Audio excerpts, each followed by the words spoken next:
మంత్రివర్యులు ఎన్ఎండి ఫారూక్ గారిని మర్యాదపూర్వకంగా కలిసిన ఉర్దూ డిప్యూటీ ఇన్స్పెక్టర్ షేక్ హన్ముద్దీన్. నంద్యాల జిల్లాలో ఉర్దూ పాఠశాలల బలోపేతం చేయుటకు Urdu deputy inspector of Urdu post కు నియమితులైన షేక్ హన్ముద్దీన్ గారు ఈ రోజు ఆంధ్రప్రదేశ్ రాష్ట్ర న్యాయశాఖ మరియు మైనార్టీ సంక్షేమ శాఖ మంత్రివర్యులు ఎన్ఎండి ఫారూక్ గారిని మర్యాదపూర్వకంగా వారి కార్యాలయం నందు కలవడం జరిగింది.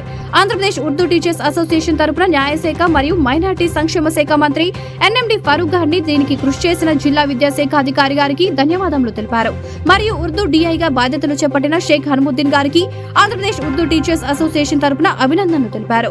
ఉర్దూ పాఠశాలలు, ఉర్దూ విద్యార్థులు, ఉర్దూ ఉపాధ్యాయులు ఎదుర్కొంటున్న సమస్యలను పరిష్కరించుటకు కృషి చేస్తానని నూతనంగా నియమితులైన Urdu deputy inspector of Urdu post Shaik Hanmuddin తెలిపారు.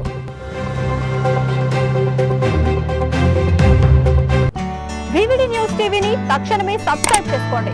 నోటిఫికేషన్ కోసం బెల్ ఐకాన్ క్లిక్ చేయండి. మరిన్ని అప్డేట్స్ కోసం ప్రతి ఒక్క కుటుంబానికి ఉచిత ప్రకటనలు వచ్చే విధంగా మీకోసం మీ ముందుకు వివిడి న్యూస్ టీవీని ఏపీ ఫైబర్ నందు 99వ ఛానల్ మరియు యూట్యూబ్ నందు వీక్షించెదరు.